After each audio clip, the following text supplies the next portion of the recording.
Welcome to Still Creative. My name is Eric Averett, and my guest is Mike Butler. Mike has over 20 years of experience in financial services and consulting, serving in roles that include Director of Business Intelligence, Application Strategy Manager, and Chief Technology Innovation Officer.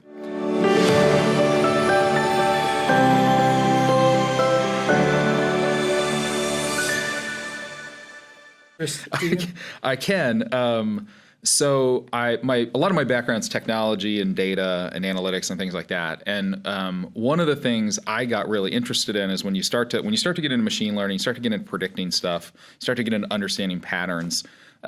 You start to ask yourself questions like, how was this data collected? Like, how do I know there's not something wrong with the data I've collected that I'm trying to use to generate an outcome or something like that? And so couple that with my dad's a cognitive psychologist, so I spent the majority of the first 18 years of my life being experimented on. Well, he tried new things with us, going to different classes. So for me, doing some of this research, I got really interested in as I would watch so I'd work on data projects, I'd watch my team doing things, and I'd start to wonder, well, what's stopping us? What's inhibiting our ability to move forward or to collaborate or something like that? One of the things we look for is we try to put people into the frame of mind of we need to go into a problem solving, kind of a creative problem solving mode, and not so much this isn't going to work, or we can't do that, or kind of a rapid response kind of situation. So you help them with, is it processes that help make that shift? So I think of it from the standpoint of a business analyst type of process that might be the devil's advocate role, and knowing that the problem that's being worked on has, if the wrong decision is made, the cost is high enough that it makes sense to invest time in making sure the right decision is made. And so having someone in the group play the role of devil's advocate would be a process that would help to make that shift. That's perfect, actually. So in concept, let me explain dual processing theory and the reason that works, what you just went through. So there's a concept in psychology called, this guy named Daniel Kahneman came out with a theory called dual processing theory. And dual processing theory essentially is, so you have two kind of modes in your brain. And the first mode is a rapid response mode. It's like RAM, it's hot memory, it's things that you can do really fast. When you go and drive a car, you're using kind of your system one. System one is it's your ability to do fight or flight response. It's your ability to just have a conversation quickly, all that kind of stuff. System two is your deep thinking mode. It's I'm really going to think about this problem. I'm going to try to understand what I'm hearing. I'm going to try to think differently. So some of what we're going to talk about today, when we talk about like cognitive biases, those exist in that system one state. It's your RAM. It's your quick memory. It's your quick response kind of environment. So one of the things we'll do is we try to get people to move into that system two mode, especially when you want to do like creative problem solving or you want to be creative. And some people, in some situations, there's people that do it more naturally. There's people that don't, and because the reality is everybody's creative. It's just a function of how do you go into that system two state, and how do you when you want to be creative, and how do you go away from system one? Now, there are situations where system one is an amazing system and you don't want to try to go into system two. Yeah, that's an interesting thing too. Like why we have these biases. And what the healthy side of what they do. Yeah, well, and it's pretty interesting if you think about it. Like system one is trying to create shortcuts it's an energy conservation thought process. You're trying to conserve energy. So system one is trying to say, hey, your brain, it does not have infinite energy. So if I can make quick, short decisions and help you with these mental shortcuts, then great. So like sports is a really good example. Like a lot of sports, like we talk about muscle memory, talk about things like that. That's what you want. You're trying to get to a point where you don't really have to do a lot of thinking to shoot the ball.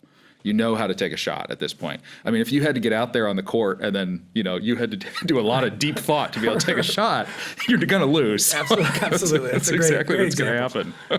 Absolutely. And so that if we look at from the standpoint of leaders, it's the reason why it's important to have just awareness of these two systems and know when you are using system one and when you are using system two, and applying them to the right scenarios. Exactly. Yeah, exactly. I think, leaders specifically, I think it's important to know, well, really be aware of two areas. So the first area is in yourself, is when you are in a system one state and you are potentially creating a risk because you're in a state and you're creating a bias or something like that because of your belief or something like that. And you're not. There's a term called debiasing where you try to reduce that bias that you have.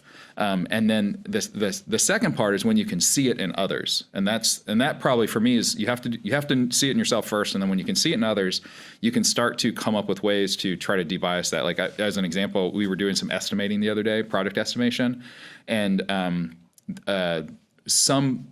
what happens in an estimation process is the first person to kind of give a number, like, oh, I think it's going to be 8 hours or something like that. There's a bias called the anchoring effect, and that's what it is. You're essentially looking at an estimate. The first person that gives a number, your brain anchors to that number, and now it's a system one action. You ask everyone else, what does anyone else think differently? Most people are going to anchor around that, let's say it was 8 hours, that 8 hour number. They might say 10, they might say 6. So sometimes what you'll have people do from a debiasing technique of that one, like if it's estimation, you'll have people independently estimate and you bring it together and then you look at like these big variances and you talk about it. Yes. You get the people to collaborate. So it's anchoring. I remember reading about anchoring, and it was probably in Thinking Fast and Slow. The example that sticks with me, menu items and the highest price item on a restaurant menu is often there so that the second highest price item on the menu is not seen as so expensive. And so a lot of people will buy that second one because relative to the really expensive entree, this one's not that bad. So anchoring is what that is. That's a perfect example. Example. And in the workplace, like we talk about, you can see that same anchoring effect, and you can also, when you recognize it too, and you see it like in sales, you might see it, or as a manager or as a leader, you might see that. And part of what you're trying to do is to get people to think a little bit differently, like at the moment that it happens. One of the techniques is actually to think about a debiasing technique for anchoring would be to, like, if you see a number, let's say you got a contract, it's $1 million, and then you pull up another contract and you're working on a bunch of stuff, and all of a sudden that other contract, you just worked on one that's $1 million, like this one doesn't seem that big. Well, one of the things they tell you to do is just think about some other numbers. Look up a score from last night, like a basketball score, baseball, whatever, it doesn't matter.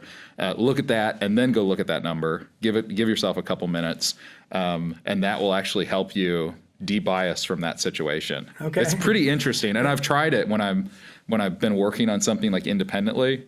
And I don't know if it works. I think it works, but it's pretty interesting. It is interesting that it doesn't even have to be related. The numbers don't have to be related. No, I mean, one, I love you using the terminology, so that's that's fantastic. And two, to tie it in with the brand here, with being still, like, so it turns out like most of these biases we've been talking about today, there's two things you can do in most situations.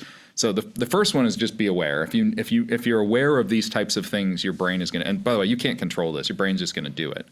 But training and awareness really helps. The second thing, and the really powerful thing, is to if you're in one of those situations, the first thing is it takes about 2 seconds. So you need to stop and just take a deep breath and think for about 2 seconds or longer. But that moment of 2 seconds of stillness is actually the next thing that really helps, and that's actually how long it takes for System 2 to kind of engage.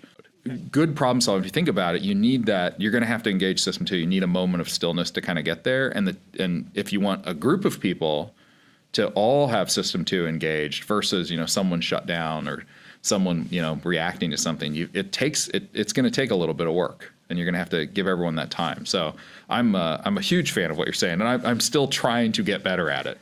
Yes, I am as well. It's a work in progress and probably a lifelong journey, but a lot of benefits and from it. So, Mike, thank you. Yeah. This has been great. We appreciate you sharing from your research and your professional experience, and so appreciate you joining me. Yeah, this was great. Thanks, Eric.